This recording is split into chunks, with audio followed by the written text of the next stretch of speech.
السلام علیکم انولیشیس فیملی، کیسے ہیں آپ سب؟ آج ہم نے میری سانس ہو تم بائی آئرہ شاہ کا پارٹ نمبر 3 ریڈ آؤٹ کرنا ہے، تو چلیں اسٹارٹ کرتے ہیں۔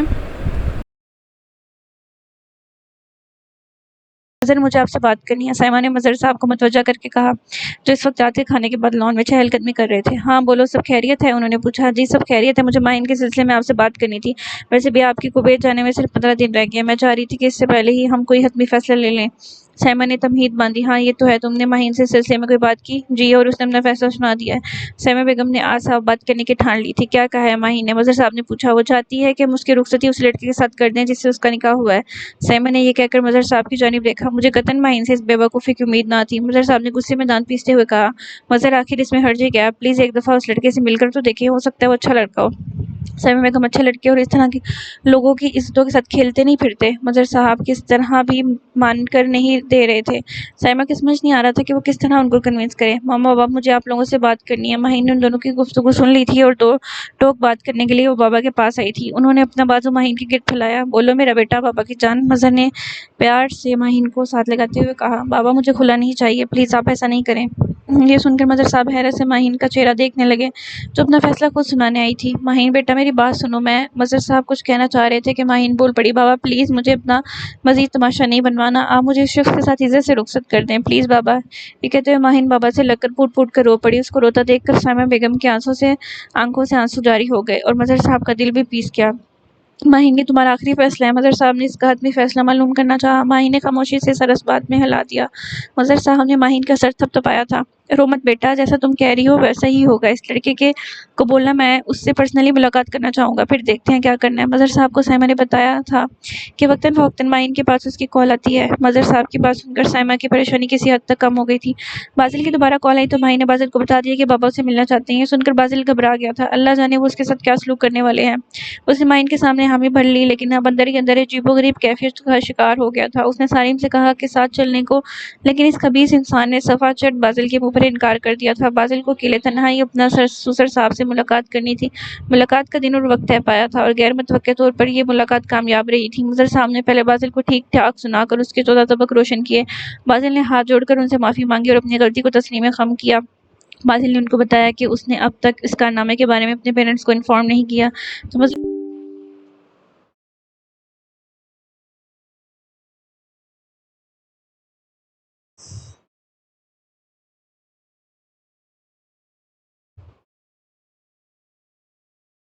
کارنامے کے بارے میں اپنے پیرنٹس کو انفارم نہیں کیا تو مظہر صاحب کو کافی حیرت ہوئی۔ بازل نے ان سے بھی درخواست کی کہ وہ اس بارے میں کسی کو نہ بتائیں، اور یہ بات تو ان کے اپنے حق میں بھی بہتر تھی، ورنہ زیادہ بدنامی تو انہیں کے حصے میں آنی تھی۔ بازل سے مل کر مظہر یزدانی کو احساس ہوا کہ بازل نہایت بہترین شخصیت کا مالک تھا، ظاہری طور پر بھی بے حد پرکشش اور بات چیت میں بھی کسی اعلیٰ خاندان کا فرد لگتا تھا۔ پھر نہ جانے اس نے ایسی حرکت کیوں کی۔ بہرحال بازل سے مل کر ان کو کافی حد تک تسلی ہوئی تھی۔ ماما، میں نے آپ کو ایک لڑکی کے بارے میں بتایا تھا نا؟ بازل اس کی ماما ٹی وی لاؤنج میں بیٹھے شام کی چائے سے لطف اندوز ہو رہے تھے جب بازل نے ماما کو مخاطب کر کے کہا۔ چونکہ اتوار کا دن تھا، احمد صاحب اپنے کسی دوست سے ملنے گئے تھے اور گھر پہ وہ دونوں ماں بیٹا تھے۔ ہاں بیٹا، لیکن تم نے اس کا ایڈریس نہیں بتایا تھا، ہم رشتہ لے کر کیسے جائیں گے اس کے گھر؟ آمنہ افندی نے چائے کا سیپ لیتے ہوئے پوچھا۔ ہاں ماما، میں وہی بتا رہا تھا آپ کو، یہ رکھیں اس پیپر پہ اس لڑکے کے گھر کا ایڈریس اور اس کے والد صاحب کا فون نمبر لکھا ہے۔ آپ پاپا سے بولیے گا کہ وہاں جانے سے پہلے ان کو کال کر کے بتا دیں۔ بازل نے پاکٹ سے ایک چٹ نکال کر ماما کے سامنے رکھی۔ میں تو کل ہی جاؤں گی تمہارے پاپا کے ساتھ، بہت زیادہ شوق ہے مجھے اس لڑکی کو دیکھنے کا جو میرے چاند سے بیٹی کی نظروں میں سمائی ہے۔ آمنہ کے چہرے سے خوشی جھلک رہی تھی۔ بازل مسکرا کے رہ گیا، اسے اندازہ تھا کہ اس کی ماں کو اس کی شادی کا کتنا ارمان ہے، ظاہر ہے ہر ماں کو ہی ہوتا ہے۔ ماہین بیٹا کہاں ہو تم؟ سائمہ ماہین کو ڈھونڈتی ہوئی کچن تک آئی، پھر ماہین کو دیکھا جو نصیبہ کے ساتھ مل کر دوپہر کے کھانے کی تیاری میں مصروف تھی۔ رامین کا اجلاس پیپر تھا تو اس خوشی میں وہ صبح جاتے ہوئے ماہین سے چند اپنی فیوریٹ ڈشز کی فرمائش کر کے گئی تھی، اس لیے ماہین رامین کے آنے سے پہلے ہی جلدی جلدی سب ڈشز تیار کرنے میں لگی تھی، کیونکہ رامین کو بھوک بالکل بھی برداشت نہیں تھی۔ ارے تم یہاں ہو، ادھر آؤ میرے پاس۔ وہ ماہین کا ہاتھ پکڑ کر اس کو باہر لے گئیں۔ اصل میں وہ نصیبہ کے سامنے کوئی بات نہیں کرنا چاہ رہی تھی۔ جی ماما بولے، کیا بات ہے؟ کچن سے باہر آ کر ماہین نے پوچھا۔ ماہین بیٹا، تمہارے پاپا کے پاس بازل کے والد صاحب کی کال آئی تھی، وہ آج شام ہی تمہارے رشتے کے لیے آنا چاہ رہے ہیں اور تمہارے پاپا نے ان کو بلانے کے لیے حامی بھی بھر لیا ہے۔ ماما اتنی بھی کیا جلدی ہے ان کو بلانے کی؟ ماہین گھبرا سی گئی۔ تمہیں پتہ تو ہے ماہین، تمہارے پاپا کو کچھ دن بعد واپس کویت جانا ہے، وہ کب تک اپنا بزنس چھوڑ کر یہاں پاکستان میں بیٹھے رہیں گے؟ سائمہ بولی، ٹھیک ہے ماما، جیسے آپ لوگوں کی مرضی۔ ماہین نے کہا۔ تم نے وسیمہ کے ساتھ مل کر رات کے کھانے کی تیاری بھی دیکھ لینا، رامین ابھی یونیورسٹی سے آ کر تمہاری ہیلپ کر دے گی، میں جب تک صفائی وغیرہ دیکھ لوں۔ سائمہ ہدایت دے کر چلیں گی۔ اف، یہ مما کو اتنی خوشی کس بات کی ہو رہی ہے، جیسے وہ بھول گئی ہو سب کچھ۔ ماہین سوچ کے رہ گئی، اس نے الگ بازل کو تنگ کرنے کا ارادہ کیا ہوا تھا۔ سائمہ بیگم نے بازل کے ماں باپ کا بہت ہی پرتپاک استقبال کیا، البتہ مظہر صاحب تھوڑے اکھڑے اکھڑے سے بیٹھے تھے۔ رامین بھی آمنہ بیگم کے ساتھ بیٹھی محو گفتگو تھی۔ آمنہ کو یہ شوق چنچل سی لڑکی اچھی لگی تھی، ہنستی مذاق پیاری پیاری باتیں کرتی ہوئی۔ رامین بیٹا جاؤ ماہین کو لے کر آؤ، سائمہ نے رامین کو مخاطب کرتے ہوئے کہا تو اٹھ کر ڈائننگ روم سے باہر نکل گئی۔ کچھ دیر بعد رامین ماہین کا ہاتھ پکڑ کر اندر داخل ہوئی تو آمنہ کی نظریں ماہین کے حسین چہرے پر جم کے رہ گئیں۔ اتنی پیاری لڑکی ان کے بیٹے کی پسند تھی، وہ چراغ لے کر نکلتی تب بھی ایسی خوبصورت نرم اور نازک لڑکی ان کو نہ ملتی۔ آمنہ نے اٹھ کر ماہین کو گلے لگایا اور اس کی روئی جیسی گلابی گالوں پر پیار کیا، اس کو ساتھ لے کر صوفے پر بیٹھ گئیں۔ احمد افندی کو بھی اپنے بیٹے کی چوائس پسند آئی تھی۔ ماشاءاللہ بہت پیاری بچی ہے آپ کی، اللہ نظر بد سے محفوظ رکھے۔ آمنہ تو ماہین کے وارث صدقے جا رہی تھی، ان کے ہر انداز سے ماہین کے لیے پسندیدگی جھلک رہی تھی۔ ان کا بس نہیں چل رہا تھا کہ آج اس پھول جیسی بچی کو اپنے گھر کی زینت بنا لیں۔ ماہین ان کل اس قدر محبت اور توجہ سے جھنپی جا رہی تھی، اوپر سے رامین کی شرارتی مسکراہٹ ماہین کو بوکھلائے دے رہی تھی۔ بھئی ہمیں تو یہ بچی بہت زیادہ پسند آئی ہے، اب آپ لوگ بتا دیں کہ آپ کب تک ہماری بیٹی کو دیکھنے گھر تشریف لا رہے ہیں۔ آمنہ بولی تو مظہر صاحب اپنی جگہ پر پہلو بدل کر رہ گئے تھے۔ کچھ ایسا حال ماہین کا بھی تھا، چہرے پر بیزاری کے آثار نمایاں ہو گئے تھے، جس پر اس نے جلد ہی قابو پا لیا تھا۔ یہ تو اچھی بات ہے کہ آپ کو ماہین پسند آ گئی، اب آپ لوگ جب کہیں گے ہم تشریف لے آئیں گے۔ سائمہ خوش اخلاقی کے تمام تقاضے پورے کر رہی تھیں، کیونکہ حقیقی معنوں میں وہ خوش تھیں کہ ان کی بیٹی عزت کے ساتھ اپنے گھر کی ہونے جا رہی تھی، پھر دنیا والے کچھ بھی بولتے رہیں ان کو پرواہ نہیں تھی۔ ارے تو ایسا کریں آپ لوگ کل ہی تشریف لے آئیں، انشاءاللہ مجھے پورا یقین ہے کہ میرا بیٹا بھی آپ لوگوں کو ضرور پسند آئے گا، ماشاءاللہ سے لاکھوں میں ایک ہے وہ، بہت ہی تمیزدار اور سمجھدار بیٹا ہے میرا، تھوڑا اللہ ابالی سا ہے، لیکن شادی کے بعد انسان میں خود ہی ذمہ داری کا احساس پیدا ہو جاتا ہے۔ آمنہ بیگم اپنی اولاد کی شان میں قصیدے پڑھ رہی تھیں، رامین نے اپنی ہنسی ضبط کرنا مشکل ہو رہا تھا۔ ماہین نے اس کو گھور کر دیکھا، تب جا کر وہ لائن پر آئی تھی، ابھی ان کو پتہ چل جائے کہ ان کی تمیزدار بچے نے کیا گل کھلایا تو نہ جانے کیا حشر کر دیں گی اس کا۔ ماہین نے جل کر سوچا۔ سب بیٹھے ہوئے بات چیت کر رہے تھے جب نصیبہ نے کھانا لگ جانے کی اطلاع دی۔ ارے اس تکلف کی کیا ضرورت تھی، ہم تو بس اپنی بیٹی کو دیکھنے آئے تھے۔ آمنہ نے پیار سے اس کا ہاتھ تھاما۔ تکلف کی کیا بات ہے، یہ تو ویسے ہی ڈنر کا ٹائم ہے، ہمیں اچھا لگے گا آپ لوگ آج ہمارے ساتھ کھانا کھائیں۔ سائمہ بیگم نے اصرار کر کے ان کو کھانے کے ٹیبل پر بٹھایا۔ کھانے کے دوران بھی ہلکی پھلکی بات چیت ہوتی رہی۔ سائمہ بیگم آمنہ اور ان کے شوہر کے اخلاق سے بہت متاثر ہوئی تھیں، ان کو تسلی دی کہ ان کی بیٹی اچھے تہذیب یافتہ اور پڑھے لکھے گھرانے کی بہو بننے جا رہی ہے۔ مظہر صاحب تو ویسے ہی بازل سے مل کر دل ہی دل میں متاثر ہوئے تھے، لیکن اب اس کے والدین سے مل کر ان کے سارے شک و شبہات دور ہو گئے تھے۔ رامین کو بھی انکل آنٹی سے مل کر بہت خوشی ہوئی تھی، وہ دعا گو تھی کہ اس کی پیاری بہن اپنے سسرال میں سدا خوش و آباد رہے۔ مظہر عیدانی اور سائمہ رسمی طور پر بازل کے گھر تشریف لے گئے تھے۔ سائمہ بیگم نے بازل کو دیکھا تو ان کو ماہین کی قسمت پر اشک آیا کہ اللہ نے بہت ہیرا لڑکا ان کے نصیب میں لکھا ہے۔ وہ بازل سے مل کر بہت خوش ہوئی تھیں۔ بازل کو دیکھ کر ان کو احساس ہوا تھا کہ ماہین نے خلا کے لیے انکار کر کے بروقت اپنی زندگی کا ایک بہترین فیصلہ لیا تھا، ورنہ مظہر صاحب ایسی سنگین غلطی کرنے جا رہے تھے جس کا ازالہ شاید ممکن نہ ہوتا۔ بازل جب تک سب کے درمیان بیٹھا رہا مستقل سر جھکائے رہا، کیونکہ وہ شرمندہ تھا اپنی کی گئی حرکت پر، اور اس کے ماں باپ کو علم تک نہ تھا کہ وہ کیا کر بیٹھا تھا۔ وہ مظہر یزدانی کا بے حد ممنون تھا کہ انہوں نے اس کے ایک انتہائی غلط اقدام کو راز رکھا تھا۔ بازل نے اپنی مما کو پہلے ہی کہہ دیا تھا کہ شادی کی ڈیٹ بھی آج ہی فکس کر لیجیے گا، اور مظہر صاحب کے لیے بھی مناسب تھا کیونکہ ان کو رخصتی کے بعد واپس بھی جانا تھا۔ بامی مشورے کے بعد 10 دن بعد کی تاریخ طے پائی تھی۔ خوشی کا موقع تھا، آمدنی نے مٹھائی سے سب کا منہ میٹھا کروایا، اس طرح ایک اور مرحلہ طے پا چکا تھا۔ گھر آ کر سائمہ بیگم نے یہ خوشی کی خبر ماہین اور رامین کو سنائی تو رامین خوشی سے ماہین کے گلے میں جھول گئی اور بے ساختہ ماہین کی گھر آ کر سائمہ بیگم نے خوشی کی خبر ماہین اور رامین کو سنائی تو رامین خوشی سے ماہین کے گلے میں جھول گئی اور بے ساختہ ماہین کی آنکھوں سے آنسو جاری ہو گئے تھے۔ ارے پاگل تو نہیں ہو گئی ہو، رو کیوں رہی ہو، یہ تو خوشی کا موقع ہے۔ سائمہ نے اس کو گھر کا ماما میں آپ لوگوں سے دور جا کر کیسے رہوں گی، ماہین نے روتے ہوئے کہا۔ رامین ہنس پڑی۔ بیٹا تم رخصت تو ہو جاؤ، پھر دیکھنا اپنے میاں کے ساتھ رہ کر ذرا بھی نہیں یاد آئے گی تمہیں ہماری، رامین نے اسے چڑھاتے ہوئے کہا۔ ماہین جھیم گئی۔ پریشان مت ہو ماہین، وہ بہت اچھے لوگ ہیں، اللہ نے چاہا تو تمہیں کسی بھی قسم کی کوئی شکایت نہیں ہوگی، ماما نے اس کے آنسو صاف کرتے ہوئے کہا۔ اچھے لوگ ہوتے تو میرے ساتھ ایسا کرتے، ماہین نے سوچا، لیکن کہہ نہ سکی۔ وہ بار بار ماما کے سامنے ان باتوں کا ذکر کر کے ان کو افسردہ نہیں کرنا چاہتی تھی۔